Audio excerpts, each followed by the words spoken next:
Bismillahirrahmanirrahim. Assalamualaikum warahmatullahi wabarakatuh. Alhamdulillah. Alhamdulillahilladzi qad waffaqa lil ilmi khairu khalqihi wa lit tuqa hatta nahas qulubuhum min nahwihi wa min 'azimi sya'nihi lam tahwihi amma ba'du. Baik, sebelumnya izin memperkenalkan diri. Nama saya Mazid Jalil Madani dari program studi ilmu Al-Quran dan Tafsir. Izin untuk menjelaskan, memaparkan tema terkait syarat-syarat mufassir tafsir maqasidi. Baik, sebelum kita memasuki pembahasan utama mengenai syarat mufassir tafsir maqasidi, jadi saya akan sedikit membahas tentang latar belakangnya. Nah, menurut Imam Syatibi, tafsir maqasidi adalah penafsiran yang bertujuan memahami kandungan syariat dalam kerangka tujuan-tujuan syariat. Seorang mufassir itu tidak boleh berhenti pada makna zahirnya ayat saja, akan tetapi harus menggali hikmah, ilat, dan maslahat yang menjadi tujuan daripada ayat tersebut. Dan beliau juga menegaskan bahwasannya syariat memiliki tujuan yang sifatnya universal, seperti menjaga jiwa, akal, keturunan, dan harta. Oleh karena itu, penafsiran ayat harus dikembalikan pada prinsip tersebut agar pemahaman tidak kaku dan tidak menyimpang dari ruh syariat. Sebagai contoh, ketika kita membahas ayat mengenai wudu yang berbunyi ya ayyuhalladzina amanu idza qumtum ilas sholati faghsilu wujuhakum ila akhirih. Nah, ketika kita berhenti pada makna zahir ayatnya saja, maka kesimpulan yang kita bisa ambil daripada ayat tersebut, pertama, wajib cuci muka, kedua, wajib cuci tangan, ketiga, wajib mengusap kepala, dan keempat, wajib mencuci kedua kaki. Nah, itu ketika kita berhenti pada makna zahirnya saja. Nah, tafsir maqasidi ini lebih luas. Jadi mengungkap ayat atau hikmah di balik ayat tersebut, seperti tujuan daripada wudu itu apa sih? Dan maslahatnya itu apa sih? Nah, itu yang dibahas di dalam tafsir maqasidi. Baik, berikutnya saya akan menyebutkan tujuan-tujuan utama daripada tafsir maqasidi.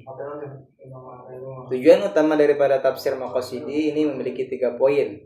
Pertama, mengungkap maksud besar syariat atau maqasidul ammah dari suatu ayat. Kedua, menggali ilat, hikmah, dan maslahat hukum. Ketiga, mewujudkan maslahat dan mencegah mafsadat. Ini senada dengan ibarat atau kaidah darul mafasid wa jalbul masalih. Baik, selanjutnya mengenai pembahasan pentingnya intelektual mufassir. Di dalam tafsir maqasidi ini diwajibkan seorang mufassir itu harus memiliki intelektual yang mumpuni. Intelektual mufassir sangat penting karena penafsiran Al-Quran itu tidak boleh dilakukan secara sembarangan. Seorang mufassir pertama harus memahami bahasa Arab, kedua usul fikih, ketiga qawaidut tafsir, dan keempat mengenai ilmu asbabun nuzul. Baik, selanjutnya mengenai pembahasan syarat-syarat mufassir. Nah, dalam memahami maqasidul Quran, ini menjadi syarat utama bagi mufassir yang menjadikan tafsir maqasidi sebagai paradigma penafsiran. Namun, untuk memahaminya juga membutuhkan syarat yang dimana ini menjadi syarat wajib bagi mufassir yang menggunakan tafsir maqasidi sebagai paradigma penafsiran. Di antaranya syarat-syarat yang wajib dimiliki seorang mufassir sebagai berikut. Baik, beranjak ke syarat pertama, yakni memahami bahasa Arab dan penerapannya. Jadi seorang mufassir itu tidak hanya memahami bahasa Arab secara atomstik, melainkan harus memahaminya secara komprehensif. Di antaranya seperti ilmu nahwu, shorof, dan balaghah. Sebagaimana perkataan Imam Syarafuddin Yahya Al-Imriti, "Wan nahwu aula awwalan ayyu'lama idil kalamu dunahu lam yufhama." Jadi tanpa bahasa Arab yang komprehensif, kita tidak akan bisa memahami Al-Quran dengan baik dan detail. Baik, beranjak ke syarat yang kedua, yakni seorang mufassir harus atau wajib menguasai cabang ulumul Quran. Di antaranya seperti ilmu asbabun nuzul, yakni sebab turunnya ayat. Yang kedua ada nasikh dan mansukh. Yang ketiga ada makiyah dan madaniyah. Dan yang keempat ada mengenai muhkam dan mutasyabih.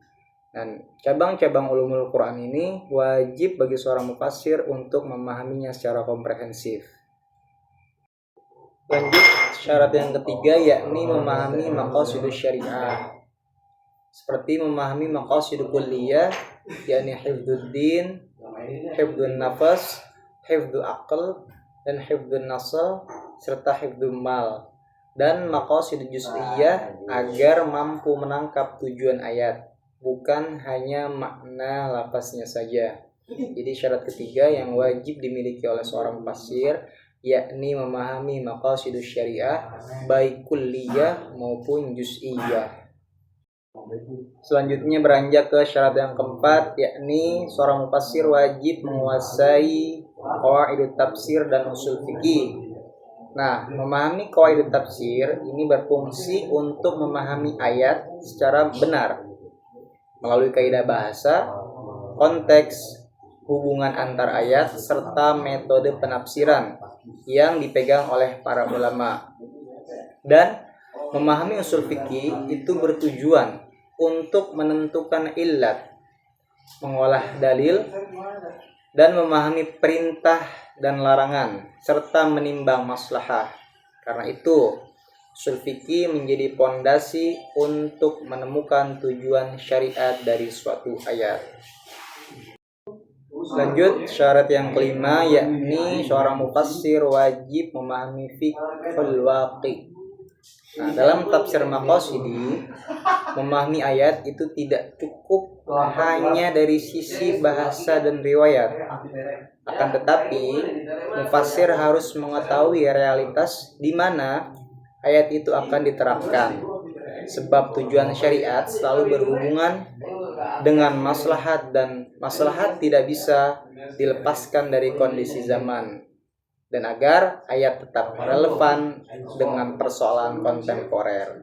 Itu syarat yang kelima, wajib bagi mufassir memahami fiqhul waqi'. Lanjut ke syarat yang terakhir, yakni seorang mufassir tafsir maqasidi harus memiliki sifat ketakwaan dan kejujuran ilmiah. Jadi mufassir yang menggunakan tafsir maqasidi ini wajib memiliki ketakwaan dan kejujuran ilmiah agar tidak menafsirkan suatu ayat dengan hawa nafsu atau kepentingan pribadi. Ini sangat bahaya sekali. Bagaimana yang kita lihat realitanya di sosial media, ada yang pernah menafsirkan bahwasannya al-qari'ah itu merupakan pembaca wanita. Nah, jika kita lihat dari segi ilmu sorofnya, qara'a itu berarti mendobrak atau mengetuk pintu. Sedangkan qara'a, al-qari'ah, kata al-qari'ah itu terdiri dari kata qara'a pakai hamzah, bukan pakai ain. Tetapi ada seorang yang menafsirkan bahwasannya al-qari'ah itu merupakan pembaca perempuan. Nah, ini sangat berbahaya sekali karena bisa menjerumuskan umat dan masyarakat. Selanjutnya ke contoh penerapan tafsir maqasidi. Nah, berikut beberapa contoh penerapan tafsir maqasidi dalam kehidupan sehari-hari. Semisal ayat tentang larangan membunuh diri atau bunuh diri. menunjukkan tujuan menjaga jiwa atau hifdzun nafas, sehingga seseorang berusaha hidup sehat, menghindari bahaya dan menjaga keselamatan diri. Yang kedua, ayat yang memerintahkan untuk menjauhi khamar, bertujuan untuk menjaga akal atau hifdzul akal, sehingga seseorang itu menjauhi alkohol, narkoba dan hal-hal yang melemahkan kesadaran. Dan yang ketiga, contoh daripada penerapan tafsir maqasid di dalam kehidupan sehari-hari yakni ayat tentang larangan berzina, membawa tujuan menjaga keturunan atau hifdzun nasl, sehingga seorang menjaga batas pergaulan dan membangun keluarga dengan cara yang sah dan terhormat. Itu semua merupakan contoh daripada penerapan tafsir maqasid dalam kehidupan sehari-hari.